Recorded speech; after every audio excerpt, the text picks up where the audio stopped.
Naam, Ambari. Ndio.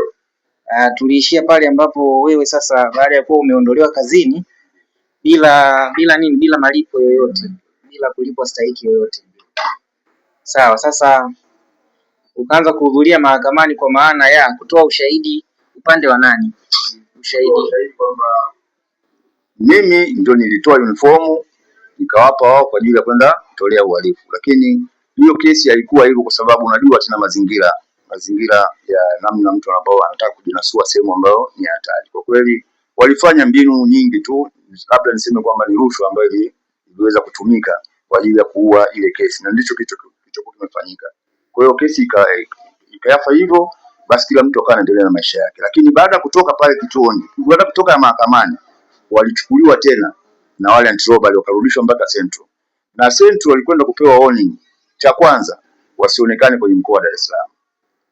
Mpaka sasa hivi ninapozungumza, huyu mkuu wa msafara sio kama yuko hai ama hayuko hai, lakini alihamia mkoa wa Arusha. Mkuu wa msafara kwa maana yeye ndio mwenye genge. Yes. Lakini alikuwa ni mkazi wa hapa Dar es Salaam. Yeye ni hapa Dar es Salaam. Mkazi wa hapa Dar es Salaam. Yeah.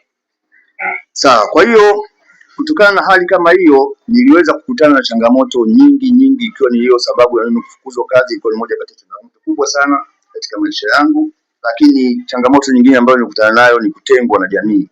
Nilitengwa na jamii kwa sababu tayari nimeshakuwa addicted na dawa za kulevya. Kwa hiyo hata tabia zangu, matendo yangu, mwenendo wangu wa kimaisha ulikuwa hauendani na jamii ambayo inanizunguka. Lakini pia changamoto nyingine ambayo nilikutana nayo, nilishapelekwa gerezani kwa sababu ya matukio haya ya uhalifu wa kuiba vitu vya watu kwa sababu ya uhitaji wa zile dawa za kulevya. Lakini pia changamoto nyingine, nilipoteza mwelekeo kabisa wa maisha yangu kwa sababu nilikuwa sina kazi na mwili wangu unahitaji dawa za kulevya. Ilipelekea kuuza aseti zangu zote ndani, kila kitu niweza kujifilisi mimi mwenyewe, na hatimaye nikaondoka kabisa nyumbani, nikawa naishi katika mazingira ya jamii ya watu ambao wanatumia dawa za kulevya. Na niliishi sana katika haya makaburi ambayo yako hapa Manyanya, ndio ikawa kama ndio makazi yangu, ndio nyumbani kwangu ambapo mimi naishi, wakati kabla nilikuwa naishi maisha mazuri ambayo walikuwa naishi binadamu wengine wa kawaida. Nilikuwa nalala usiku kwenye makaburi, nikiamka asubuhi naenda nazunguka natafuta maskrepa na kwenda nauza gerezani, napata hela naenda kukuta dawa za kulevya. Lakini ilikuwa inaniumiza ndani ya moyo wangu kwa sababu nimetoka kwenye kazi nzuri, nimetoka kwenye maisha mazuri, nimetoka kwenye jamii nzuri, lakini sasa nimejikuta nimeingia kwenye jamii nyingine kwa sababu tu ya kuingia kwenye matumizi ya dawa za kulevya pasipokuwa na sababu za msingi. Kwa sababu niliingia kutokujua nini baadaye ambacho kinaweza kunikuta. Lakini jinsi gani ambavyo niliweza kuacha hizi dawa za kulevya? Hizi dawa za kulevya niliweza kuziacha baada ya kufikiwa na watoa huduma ambao walikuwa wanatoa huduma kama jinsi taasisi ya Methadone Family Against Drug Abuse ama MEFADA inavyofanya shughuli zake, hususan za outreach. Kwenye outreach ambazo zinafanyika, wanatoa elimu, wanatoa ushauri, wanakuhamasisha pamoja na kushawishi ili uweze kuondokana na matumizi ya dawa za kulevya.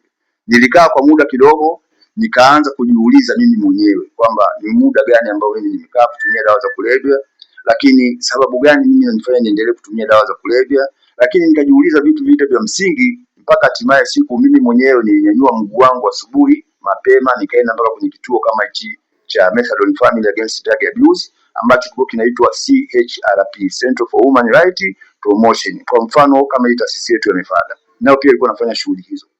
Makao makuu yake yalikuwa maeneo ya Stereo Kinondoni. Nikaenda nikajiandikisha, nikawaeleza changamoto zangu, wakaniambia kwamba basi hapo umefika na utapata msaada, hiyo hali utaweza kuondokana nayo. Lakini kikwazo kilikuwa niweze kupata mtu ambaye atakayenidhamini, kwa sababu ninapokwenda kwenye matibabu lolote linaweza likatokea. Naweza nikaumwa, naweza nikalazwa nikiwa kwenye matibabu, lakini nani ambaye anatakiwa kutoa taarifa zangu? Nikamshirikisha dada yangu mmoja ambaye baada yeye ninakuja mimi.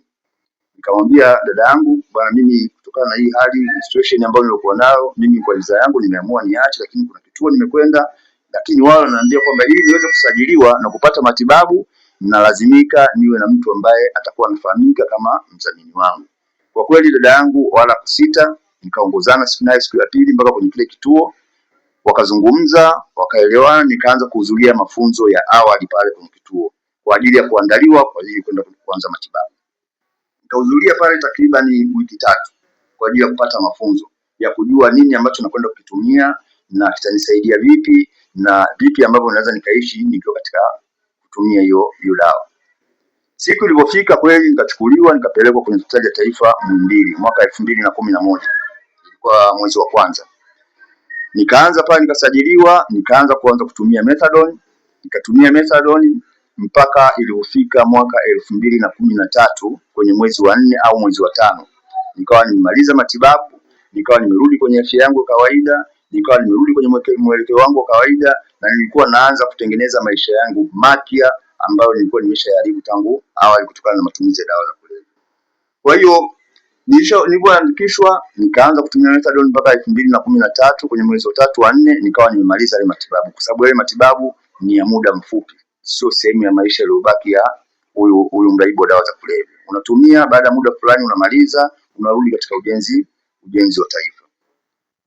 Na ushauri wangu kwa jamii, cha kwanza tusiwanyanyapae waraibu wa dawa za kulevya, kwa sababu wanaweza kuwa wakarudi kwenye ule ubinadamu wao ambao walikuwa nao awali kabla hawajaingia kwenye matumizi ya dawa za kulevya.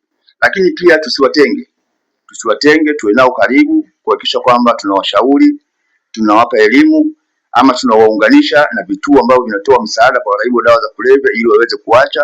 Kwa mfano kama taasisi ya Methadone Family Against Drug Abuse ambayo inapatikana Kinondoni Stereo, mtaa wa Kisutu. Wakati wote tunatoa huduma kwa waathirika wa dawa za kulevya ili kuhakikisha kwamba tunarudisha nguvu kazi ya taifa, lakini pia tunarudisha Watanzania kwenye jamii zao. Lakini pia tuhakikishe kwamba tunawasaidia kwa namna moja ama nyingine, kwa sababu tunapowasaidia nao pia wanajenga imani kwamba bado sisi tunahitajika na jamii, kwa hiyo tunahitaji kubadilika ili tuhakikishe kwamba tunarudi katika ujenzi wa taifa letu. Lakini cha mwisho kabla sijamalizia, napenda kutoa pongezi kubwa sana tena sana kwa serikali ya nchi yetu kwa kuendelea kuwajali wananchi wake ama waathirika wa dawa za kulevya, kwa kuwaletea matibabu ya dawa ya methadone ambayo imeokoa nguvu kazi kubwa sana taifa, na mimi nikiwa mmojawapo. Lakini pia kuendeleza mapambano ya kudhibiti na kupambana na dawa za kulevya katika nchi yetu na nje ya mipaka ya nchi yetu, lakini pia kusaidia ongezeko la nguvu kazi ya taifa. Kwa kweli hapa mimi napongeza sana serikali ya nchi yangu iliyo chini ya Mheshimiwa Samia Suluhu Hassan kupitia kitengo cha mamlaka ya kudhibiti na kupambana na dawa za kulevya Tanzania ama DCEA. Asanteni sana. Nakushukuru Ambali, na labda machache tungependa kufahamu. Tukianzia na jambo la kwanza kwamba labda umejaribu kutuelezea kidogo kwamba chanzo cha wewe kuanza matumizi haya ya dawa za kulevya ilikuwa ni ushawishi wa dada yako, si ndio? Okay, sasa unaweza ukatuelezea kidogo labda ilikuwaje, ukafafanua kidogo hapo tukaelewa, na labda kama unaweza ukatuambia mpaka sasa dada yetu yuko wapi, au labda na yeye naye alikuwa akitumia madawa ya kulevya, au wewe ulishawishika kwa namna gani mpaka ukajiingiza kwenye hiyo hali? Asante ndugu mtangazaji. Cha kwanza, huyu dada yangu mpaka sasa hivi ninapozungumza yuko mbele za haki. Mwenyezi Mungu amlaze mahali pema peponi, na asante sana. Na kilichonifanya mimi nishawishika kutumia ni ile swala la kuiga kitu ambacho mimi sikijui nini matokeo yake baadaye ambayo yataweza kutokea. Kwa sababu chanzo nilikuwa nimeomba tu sigara, kwa sababu nilikuwa ni mtumiaji wa sigara. Lakini ile sigara ambayo niliopewa ilikuwa tayari imeshachanganywa na hizo dawa za kulevya. Kwa hiyo nikaivuta ile sigara na hatimaye ikaanza kuniletea addiction ya dawa za kulevya, na hatimaye nikaanza kutumia mimi mwenyewe bila kupewa na kununua mimi mwenyewe. Lakini kwenye swala la kuingia kwenye matumizi ya dawa za kulevya kuna sababu nyingi sana, hasa kuu mbili tunasema.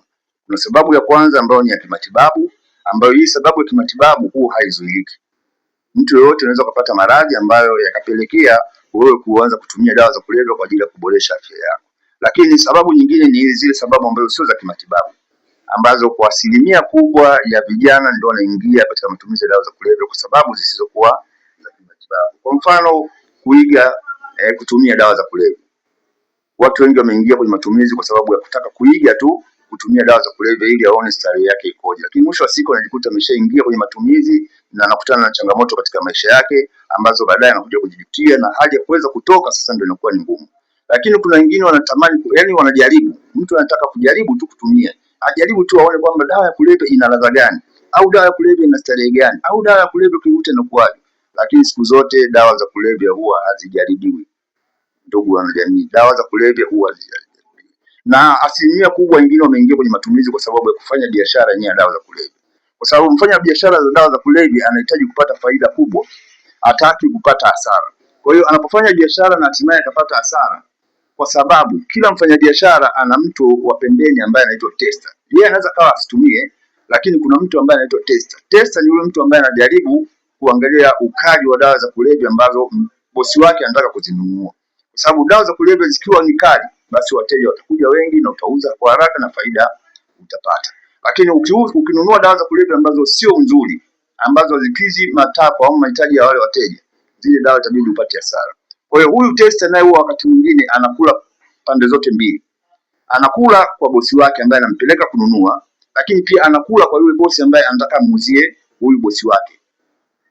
Sio, umeelewa vizuri? Kwa hiyo anapopewa hongo ama rushwa na huyu mtu ambaye anataka auze ile dawa za kulevya nyingi kwa huyu bosi wake ambaye amempeleka kwa ajili ya kumjaribia, huyu tester atampa jibu, bana, hii dawa ni nzuri na inaweza kwenda sokoni na inaweza ikalipa. Kwa hiyo kwa sababu bosi muuzaji yeye hatumii, atanunua mzigo kwa wingi, lakini hatima yake atakapopeleka sokoni ataona kwamba kila mteja akija kununua anaona kwamba hii sio nzuri, na mteja mmoja akishanunua kishaona sio nzuri, basi taarifa zitafika kwa wateja wengine wote. Ina maana kwamba hatakuja wateja kununua ile dawa pale kwake, isipokuwa yeye atapata hasara. Sasa mwisho wa siku huyu mfanyabiashara huyu anasema kwamba mimi sasa hivi simwamini tester wa aina yoyote, tester nitakuwa mimi mwenyewe ili nisiweze kupata hasara. Kwa hiyo kutokana na biashara yake dawa za kulevya inapelekea kuingia kwenye matumizi ya dawa za kulevya. Kwa hiyo sababu ziko nyingi, kuna shinikizo rika, tunaita peer pressure, watu wanaingia kwenye matumizi ya dawa za kulevya, lakini kuna swala zima la tunasema umomonyoko wa maadili, lakini kuna watu wanakuwa na misongo ya mawazo, wanaita sonona, ambayo mtu anaona ili anaweza kutoa msongo wa mawazo avute japokuwa bangi, na ule msongo wa mawazo unakuwa unamtoka tu kwa muda, lakini baada ya dawa za kulevya kusha mwilini, msongo wa mawazo unarudi pale pale, inampelekea kuendelea kutumia kwa ajili ya kuahirisha ule msongo wa mawazo kwa wakati ule, ili maisha mengine yaweze kuendelea. Kwa sababu zipo nyingi tu ambazo sio za kimatibabu, ndugu msikilizaji. Sawa.